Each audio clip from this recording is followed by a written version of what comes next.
अर्थात मेरे जन्मदिन के मौके पर जारी होने वाली पुस्तक मेरे संघर्षमय जीवन एवं बीएसपी मूवमेंट का सफ़रनामा में हिंदी व अंग्रेजी में वर्णित कर दिया जाता है, जो फिर ये पुस्तक पार्टी में विशेषकर नए जुड़े लोगों के साथ साथ वर्तमान युवा पीढ़ी व आगे आने वाली पीढ़ी के लिए भी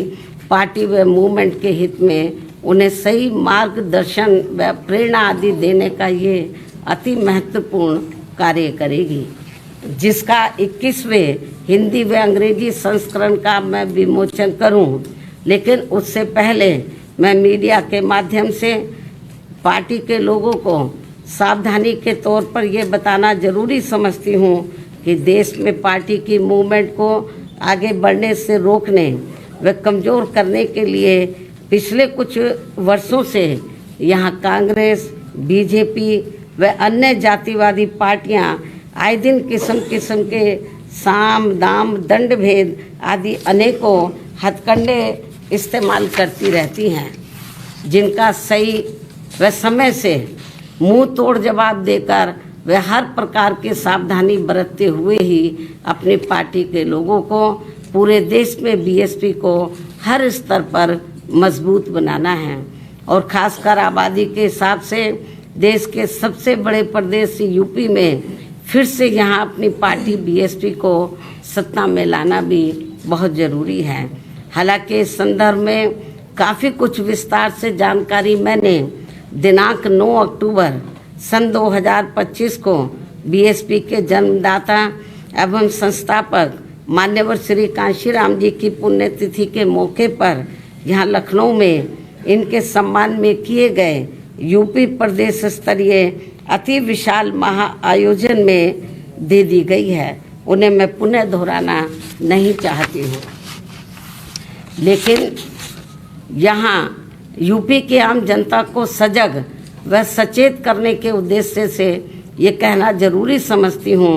कि पिछले महीने सन 2025 में उत्तर प्रदेश विधानसभा के हुए शीतकालीन सत्र के दौरान राजधानी लखनऊ में अकेले बीजेपी के ही नहीं बल्कि सपा व कांग्रेस के भी ब्राह्मण समाज के सभी विधायकों तथा सरकार के मंत्री आदि ने भी एक जगह इकट्ठा होकर अपने ब्राह्मण समाज की वर्तमान बीजेपी की सरकार में भी हर स्तर पर हो रही उपेक्षा तथा इन पर आए दिन हो रही जुर्म जाति आदि को भी लेकर काफ़ी चिंता व्यक्त की गई है और ये स्वाभाविक भी है। जबकि यूपी में हमारी पार्टी ने पिछले कई हुए विधानसभा चुनाव में टिकट देने व सरकार बनने पर अन्य वर्गों की तरह ब्राह्मण समाज को भी हर स्तर पर उचित भागीदारी दी है। साथ ही इनके ऊपर किसी भी प्रकार से कोई भी अन्याय अत्याचार आदि नहीं होने दिया है, जिसे ध्यान में रखकर अब यहाँ ब्राह्मण समाज को भी कांग्रेस, बीजेपी व सपा आदि इन पार्टियों के किसी भी बहकावे में नहीं आना चाहिए। वैसे भी अब ब्राह्मण समाज को किसी का भी चोखा बाटी आदि नहीं चाहिए और न ही वे किसी की धमकी से भी डरने वाले हैं, बल्कि उन्हें हर स्तर पर पूरा मान सम्मान व उचित प्रतिनिधित्व तथा रोटी रोजी के भी साधन चाहिए। साथ ही इनके ऊपर कोई भी जुर्म जाति आदि नहीं होनी चाहिए, जो ये सब इनकी चाहत अभी तक बीएसपी की सरकार में ही पूरी हुई है। और इस बार बीएसपी की सरकार बनने पर फिर से इनकी ये सब चाहत जरूर पूरी की जाएगी। इनके साथ साथ क्षत्रिय व वैश्य समाज आदि के भी हित व कल्याण का तथा इनकी सुरक्षा आदि का भी हर मामले में पूरा ध्यान रखा गया है और आगे भी रखा जाएगा। वैसे भी हमारी पार्टी की रही सरकार ने हमेशा यहाँ सर्व समाज के हित व कल्याण का हर मामले में वे हर स्तर पर पूरा ध्यान रखा है। खासकर जाट समाज जो ज़्यादातर खेती किसानी का कार्य करता है, उनकी खेती करने के लिए खाद्य सहित अन्य सभी सुविधाओं की समय से उचित व्यवस्था की है। साथ ही गन्ना किसानों को तो काफ़ी बढ़ाकर दाम दिया है। इनकी अन्य फसलों का भी उन्हें उचित दाम दिया है। और अब सरकार बनने पर और अब आगे सरकार बनने पर इनका इसी प्रकार आगे भी जरूर पूरा ध्यान रखा जाएगा। इसके साथ साथ जाट समाज के शिक्षित बेरोजगार युवाओं को भी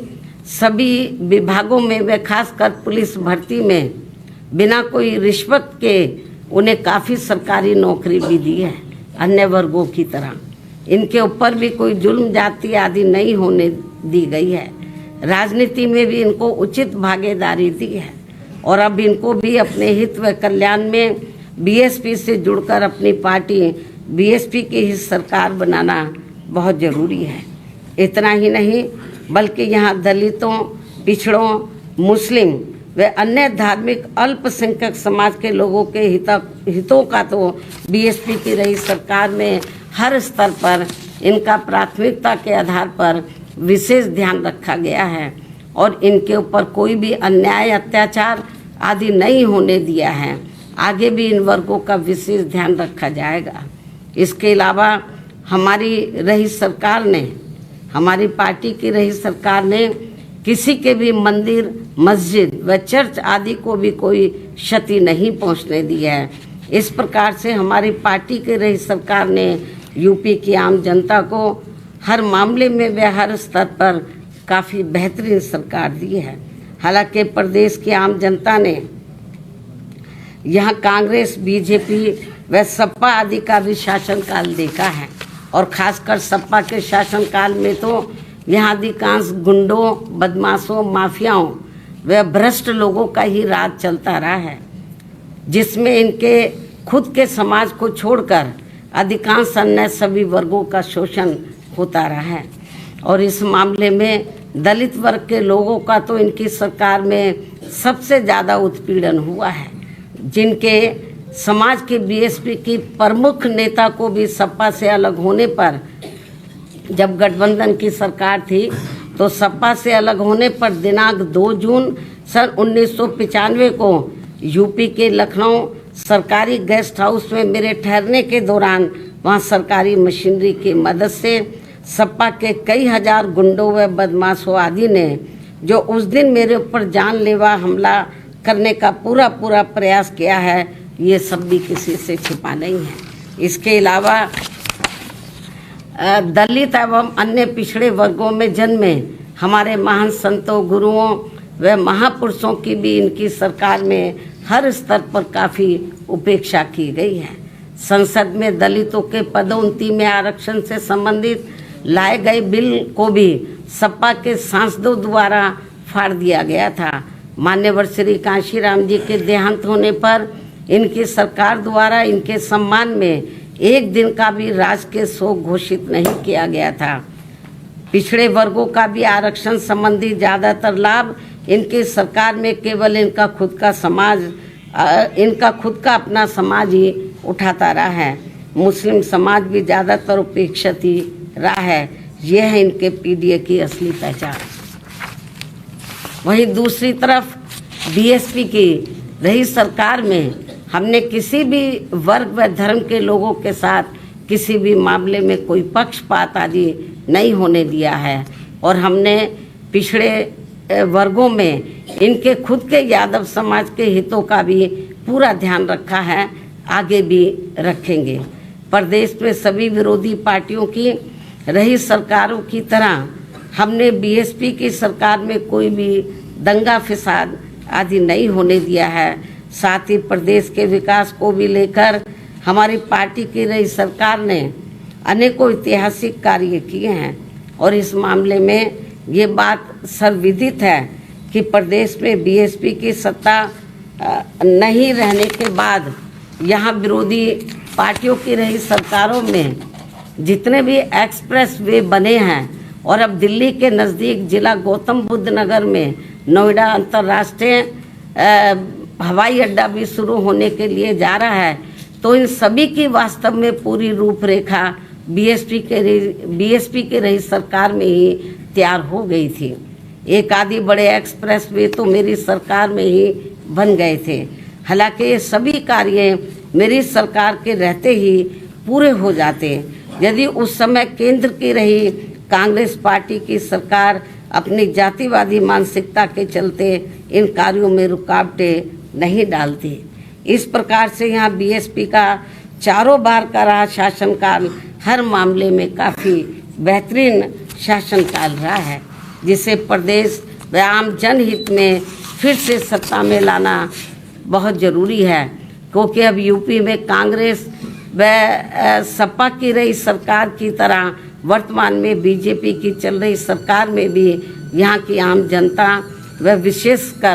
विशेषकर दलित एवं अन्य उपेक्षित वर्गों के लोग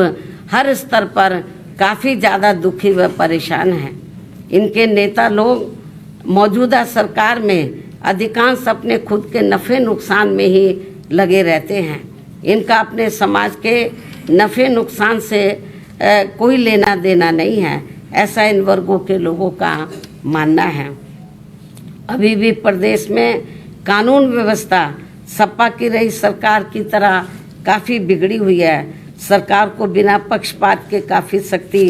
करने की ज़रूरत है। ऐसी स्थिति में यूपी की आम जनता बीएसपी के 4 बार के रहे शासनकाल को याद करके अब यहाँ बीएसपी को सत्ता में लाने का काफ़ी हद तक अपना मन बना चुकी है, जिसे पूरा करने के लिए इस बार होने वाले विधानसभा आम चुनाव में मैं खुद भी कोई कसर छोड़ने वाली नहीं हूँ। ये मेरा पुनः वायदा है। और जब यूपी में इस बार होने वाले विधानसभा आम चुनाव में हमारी पार्टी की पूर्ण बहुमत की सरकार बन जाती है, जिसकी काफ़ी उम्मीद भी है, तब फिर हमारी पार्टी सन 2007 में पूर्ण बहुमत की बनी सरकार की तरह ही यहाँ हर मामले में व हर स्तर पर सर्वजन हिताय व सर्वजन सुखाय की नीतियों एवं सिद्धांतों पर आधारित ही सरकार चलाएगी। ये भी मैं यूपी की जनता को विश्वास दिलाना चाहती हूँ, जिसकी इस समय यूपी की जनता को व खासकर दलित एवं अन्य उपेक्षित वर्गों के लोगों को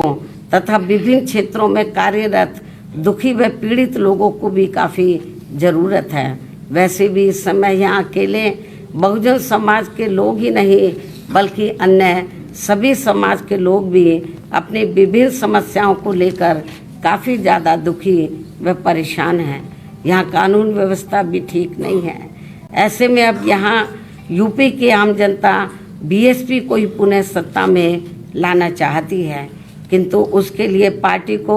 हर स्तर पर मजबूत बनाना बहुत ज़रूरी है। और यदि इस बार यह विधानसभा के आम चुनाव होने से पहले हमारी पार्टी हर स्तर पर मजबूत हो जाती है, और जिसके लिए अभी से ही पार्टी के लोग पूरे जी जान से जुटे भी हैं, तो तब फिर अपनी पार्टी को इस बार यहाँ सत्ता में आने से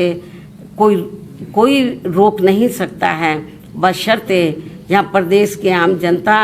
चुनाव के दौरान कतई भी गुमराह नहीं होती है। इसके साथ साथ पिछले कई चुनावों की तरह इस बार भी होने वाले विधानसभा चुनाव में ईवीएम में धांधली व बेईमानी आदि नहीं की जाती है, जिसकी ये आम चर्चा है। लेकिन इसके बावजूद भी हमारी पार्टी ये सोचकर देश में सभी चुनाव पूरी तैयारी व दमदारी के साथ लड़ती है, पता नहीं कब ईवीएम में धांधली व बेईमानी आदि कराने वालों का सिस्टम फेल हो जाए, तो तब फिर चुनाव में सही रिजल्ट आ सकता है। ऐसा भी लोगों का मानना है। वैसे अब पूरे देश में ईवीएम के विरोध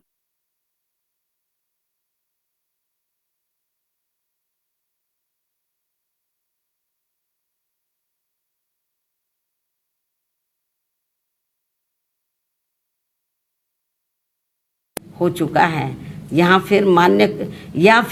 मान्य कोर्ट द्वारा भी इसमें कुछ जरूरी परिवर्तन किए जा सकते हैं। इसलिए हमें उत्तर प्रदेश सहित पूरे देश में अपनी पार्टी को हर स्तर पर मजबूत बनाते रहना बहुत ज़रूरी है और समय से ये कार्य पूरा भी करना है। इसके साथ ही जहाँ तक गठबंधन करके चुनाव लड़ने का सवाल है, तो इस संबंध में फिर से यहाँ मैं अपनी पार्टी का स्टैंड स्पष्ट कर देना चाहती हूँ कि हमारी पार्टी का गठबंधन करके चुनाव लड़ने के मामले में अभी तक का अधिकांश अनुभव यही रहा है कि गठबंधन करके चुनाव लड़ने से हमारी पार्टी को फायदा कम व नुकसान ज़्यादा होता है तथा इससे पार्टी का वोट प्रतिशत भी काफ़ी हद तक कम हो जाता है, जबकि बीएसपी से गठबंधन करके चुनाव लड़ने वाली पार्टी को पूरा फायदा पहुंच जाता है, क्योंकि गठबंधन में बीएसपी का खासकर दलित बेस वोट तो गठबंधन करने वाली पार्टी को पूरा ट्रांसफर हो जाता है, किंतु उनका विशेषकर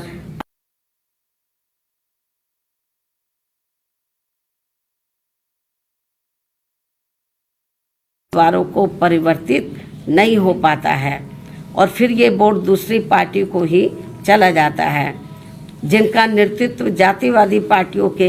हाथों में होता है। यही मुख्य वजह है कि देश में अधिकांश पार्टियां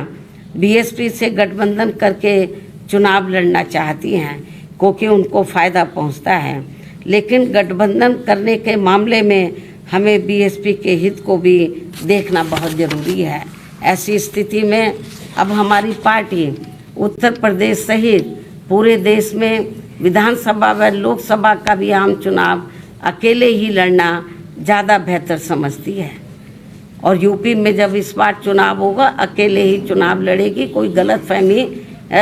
किसी को भी अपने आप में पैदा नहीं करनी चाहिए। इसलिए अब हमारी पार्टी ने उत्तर प्रदेश सहित पूरे देश में सभी छोटे बड़े चुनाव अकेले ही लड़ना ज़्यादा उचित समझा है और अब हमारी पार्टी किसी भी चुनाव में किसी भी पार्टी के साथ किसी भी प्रकार का कोई भी गठबंधन करके चुनाव नहीं लड़ेगी। लेकिन इस संबंध में यहाँ मैं ये भी कहना चाहूँगी, जब आगे चलकर हमारी पार्टी को ये पूरा भरोसा हो जाएगा, आपकी नई बात कर रही हूँ, बरसों लगेंगे अभी, जब आगे चलकर हमारी पार्टी को ये पूरा भरोसा हो जाएगा कि बीएसपी से गठबंधन करके चुनाव लड़ने वाली पार्टी अपनी पार्टी का खासकर अपर कास्ट समाज का वोट उनकी जातिवादी मानसिकता व सोच आदि को बदलकर हमारी पार्टी को ट्रांसफ़र करा सकती है, तब फिर उस समय गठबंधन करके चुनाव लड़ने को लेकर जरूर सकारात्मक निर्णय लिया जा सकता है। इसमें बरसों लगेंगे। जब तक ये जातिवादी व्यवस्था रहेगी, मानसिकता लोगों के नहीं बदलेगी, बहुत मुश्किल है। जो फिलहाल हमें यहाँ अभी तक किसी भी पार्टी में ऐसा होता हुआ नज़र नहीं आ रहा है। लेकिन ये भी सच है कि हमारी पार्टी द्वारा अपर कास्ट समाज के जिन लोगों की जातिवादी मानसिकता व सोच आदि को बदल दिया गया है, लेकिन ये भी सच है कि हमारी पार्टी द्वारा अपर कास्ट समाज के जिन लोगों की जातिवादी मानसिकता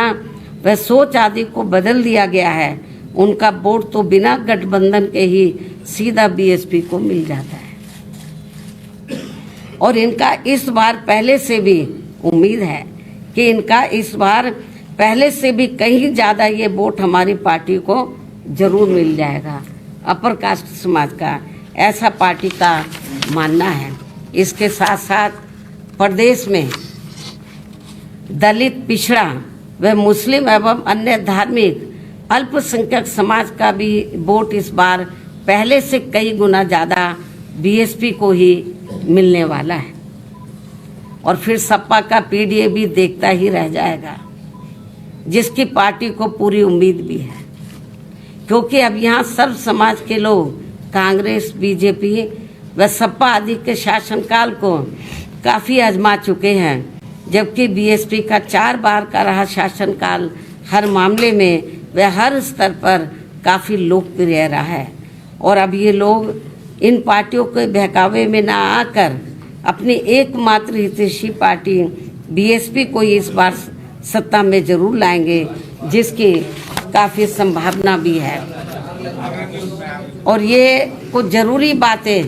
पार्टी व मूवमेंट के हित में आज मैंने अपने जन्मदिन के मौके पर मीडिया के जरिए पूरे देश में अपनी पार्टी के लोगों के सामने रखी है। हालांकि मुझे पूरा भरोसा है कि पूरे देश में पार्टी के लोग मेरी इन सब बातों को गंभीरता से लेते हुए अब अपनी पार्टी को जरूर मजबूत, ऑफ कर दो इसको भाई, जरूर मजबूत बनाएंगे।